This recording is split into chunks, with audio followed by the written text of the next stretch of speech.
Bon les gars, c'est la merde. Alors probablement comme moi, vous avez vu l'article de Billboard.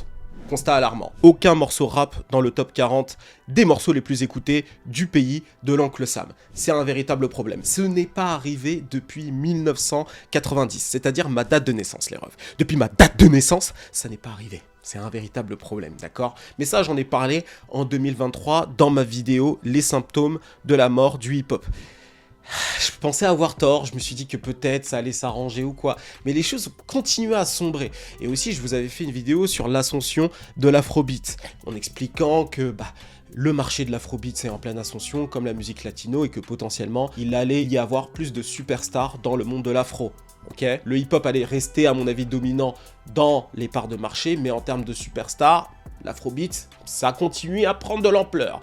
Et enfin, dans ma dernière vidéo sur Lil Durk, que j'ai sortie en avril dernier, je parlais de grandes purges. Et dans cette vidéo, on va creuser le sujet. On va creuser du côté business, on va creuser du côté artistique, et on va essayer de comprendre pourquoi on en est arrivé là, et potentiellement savoir est-ce que les choses vont s'arranger, est-ce qu'elles ont besoin de s'arranger.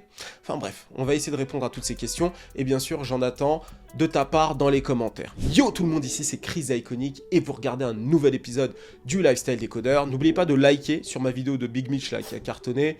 2 jours, 100 000 vues, et je vois 3000 likes. Les gars, si vous êtes sur votre télé, vous allez vous liker, c'est vite fait. Ceux qui sont sur les téléphones, likez aussi un maximum, ça fait plaisir. Maintenant que j'ai dit tout ça, sans plus attendre, on y va. Donc tout d'abord, il faut noter qu'il y a eu une grosse restructuration business ces dernières années. C'est quelque chose quand même qu'il faut noter, et ça arrivé entre 2021, je dirais, et 2024. Ce qui coïncide avec tout ce qui se passe actuellement dans l'industrie du hip-hop.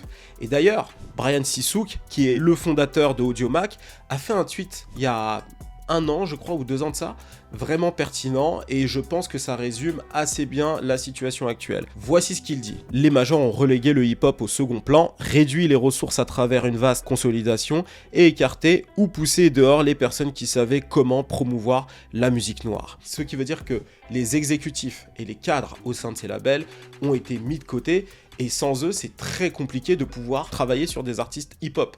Surtout qu'on sait que les artistes hip-hop de ces dernières années sont très difficiles à gérer, d'accord? Et qu'est-ce qu'on constate globalement déjà du point de vue exécutif, chose qu'on peut observer et trouver sur internet. Déjà du côté de 300 Entertainment, le label derrière Young Thug ou Fetty Wap, a été revendu à Warner pour 500 millions de dollars. Alors pour ce qui est de Lyor Cohen, l'un des fondateurs et premier CEO s'en est allé très vite chez YouTube Music. Kevin Liles, qui était président, a quitté ses fonctions en 2024, et en interne, il y a eu une véritable purge du personnel clé. Ce qui veut dire que les personnes qui étaient en interne, qui ont commencé avec Kevin et Lyor, sont potentiellement parties. Sans parler du fait que leur artiste phare, Young Thug, était en prison depuis 2022, et que son label, qui était le label phare de 300 Entertainment, était aussi à l'arrêt. Donc il n'y a pas eu de développement. D'ailleurs, l'artiste phare de YSL était aussi en prison pendant quelques temps.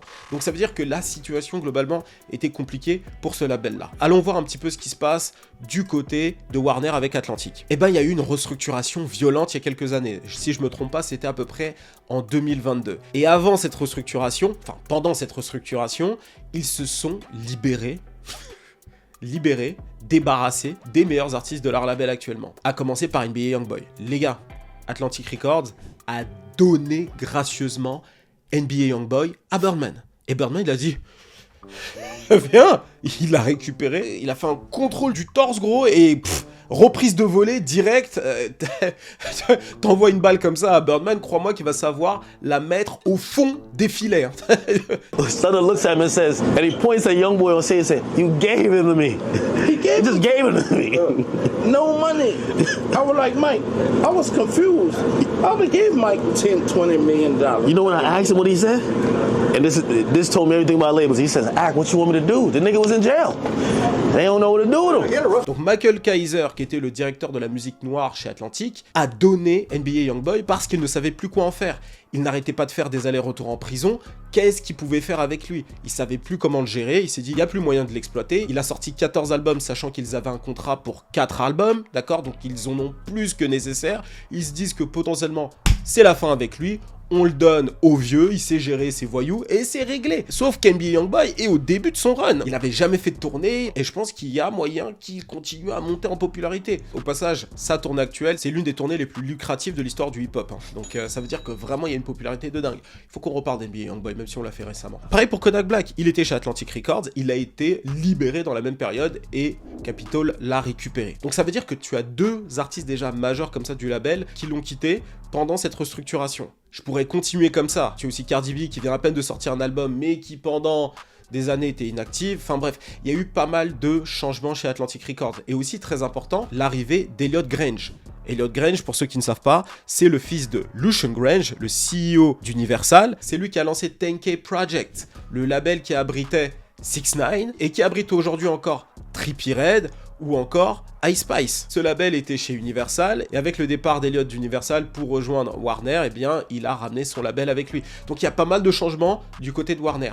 Allons voir du côté d'Universal. On a Capitol Music Group, on a le départ de la CEO Michelle Jubelirer, désolé si j'écorche le nom, et Motown qui se sépare à nouveau de Capitol Records pour redevenir indépendant. Au sein de Capitol Records, tu as le label notamment Quality Control qui y était, d'accord? Donc tous ces changements-là, un peu compliqués. Et en parlant de Quality Control, eux aussi ont été rachetés en 2023 par Hybe, le roi de la K-pop, pour 300 millions de dollars, ce qui veut dire nouvelle équipe, nouvelle mentalité. Bref, nouveau départ. Donc là, déjà, tu vois, ça fait du côté d'Universal beaucoup de mouvements, d'accord? Et si je creuse, je peux t'en trouver d'autres. Du côté de Warner avec Atlantic, pareil. Et du côté de Sony, récemment, tu as le départ de Sylvia Rhone, la PDG d'Epic Records. C'est sous sa présidence que DJ Khaled, Young Thug, Future ou encore Travis Scott ont pu devenir ce qu'ils sont devenus. Donc le fait qu'elle parte cette année, ça envoie un signal. Et là, on regarde que la partie visible de l'iceberg. En interne, les cadres sont sûrement partis également. Parce que souvent, quand tu as des départs comme ça ou quand tu as des grosses restructurations, forcément, tu vas avoir des cadres qui vont partir. Donc ces cadres-là qui partent avec l'expertise fait qu'au bout d'un moment, les artistes qui sont internes à ces labels-là ont du mal à se développer comme ils devraient se développer. D'accord? Donc ça, c'est une raison très importante déjà à noter. Bon, on parle de business, c'est le moment de te parler de ma newsletter où je parle aux créateurs de contenu et aux entrepreneurs qui veulent apprendre sur la création de contenu dans leur business. Si tu es intéressé, le lien est dans la description sur le premier commentaire. Aussi, sur le QR code, tu t'inscris et tu recevras les nouvelles vidéos, les conférences en ligne que j'organise, les événements physiques, bref, tout ce qui est en lien avec le business, ça se passe par ici. Voilà, je peux reprendre la vidéo. Ensuite, le parcours chaotique des rappeurs. Alors, le problème pour les labels, c'est que le risque n'est plus calculable. C'est-à-dire qu'aujourd'hui, tu vas signer un rappeur qui a énormément de potentiel, il peut péter avec son premier single, te rapporter grave des sous, tout ça. Tout de suite après, il a des problèmes de justice où il se fait fumer, ça c'est terminé. Là, tu te retrouves avec 2-3 singles sous les bras, tu sais plus comment gérer, t'as des équipes que t'avais investies, bref.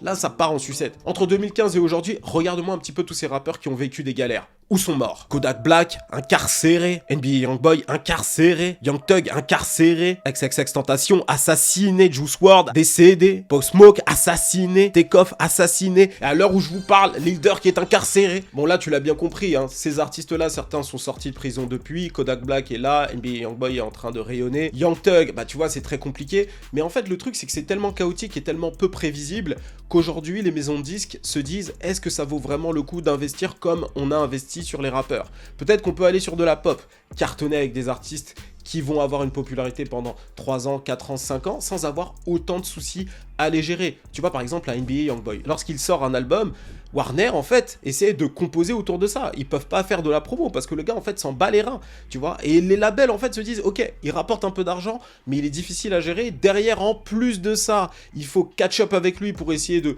composer autour, donc il est incontrôlable.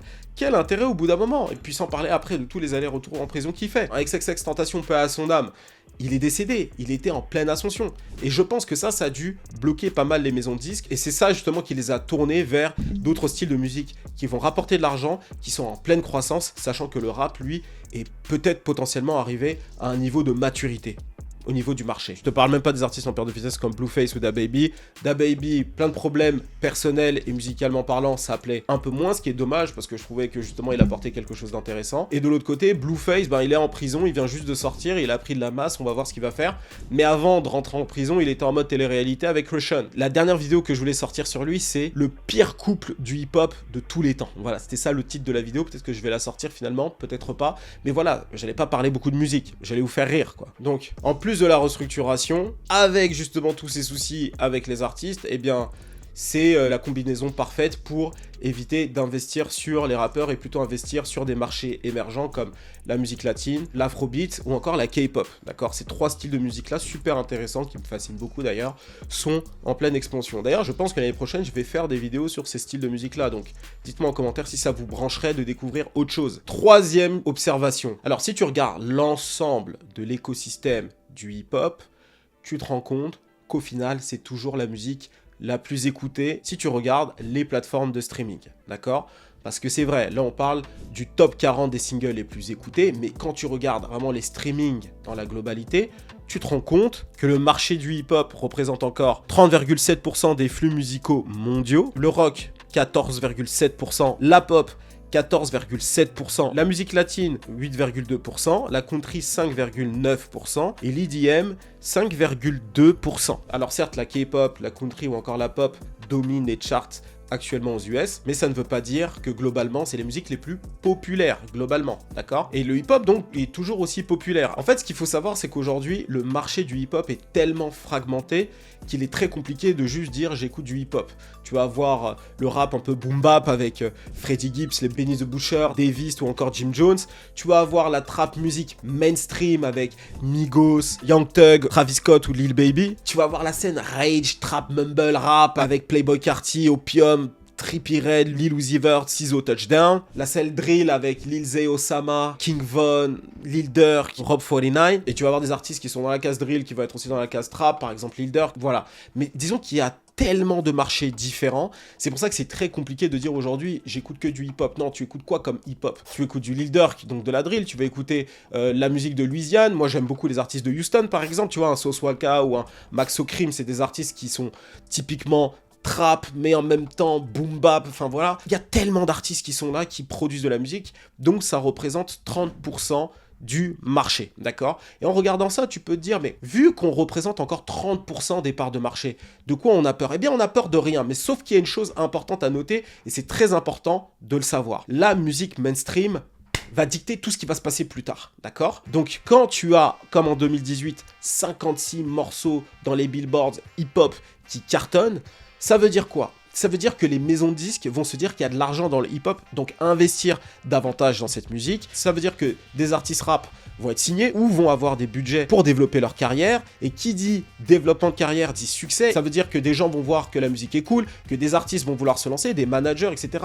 Globalement, que l'industrie va continuer à vivre. À partir du moment que les labels constatent qu'il n'y a plus d'argent dans cette musique, certes cette musique va continuer à exister, donc là par exemple on a 30% de part de marché, c'est très bien, mais dans 5 ans, qui dit qu'on va pas en avoir de moins en moins? Parce que si c'est de moins en moins populaire, moins en moins visible, eh bien les maisons de disques vont de moins en moins investir, et donc du coup cette musique va potentiellement mourir à petit feu. Donc faut comprendre que la musique mainstream c'est très important, parce que si la musique mainstream s'en sort bien, ça veut dire que derrière l'underground s'en sort aussi bien, d'accord? Donc la musique mainstream et l'underground c'est très important, les deux sont connectés. Fallait absolument que je le dise, parce que souvent les gens ont tendance à séparer les deux en se disant que ouais bon on s'en fout de la musique mainstream. Non, la musique mainstream va guider dans quel état l'underground se trouve, ok? Tiens, je vous donne un exemple. Chief Keef par exemple, lorsqu'il fait le morceau I Don't Like, il fait la promotion de la drill, ce qui permet d'avoir des artistes plus petits qui trouvent eux aussi leur public, parce qu'il y a un fragment, tu vois, des gens vraiment fans de Chief Keef qui vont s'intéresser vraiment à cette musique et aller dénicher des talents de cette culture-là. Et c'est là que tu vas aller chercher un G Herbo,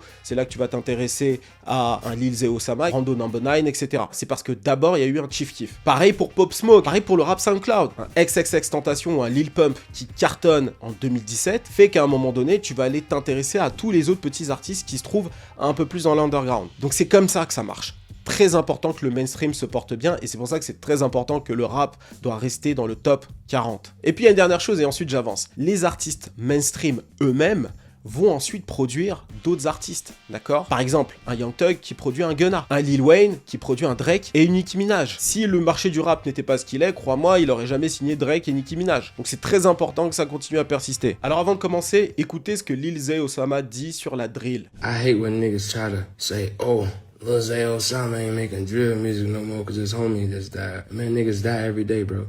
Yeah, it hurt me and fuck. Name a drill artist that got some money. Name a drill artist that got $1 million or $2 million in their account. Name a drill artist that own their cars or their houses. Name a drill artist that moved their family out the trenches for real, for real. Name a drill artist, you can't name one. Niggas get hot for a couple months and then die down. You feel what I'm saying? Drill music don't stick, ain't no substance to it. Il a vraiment pas tort en fait.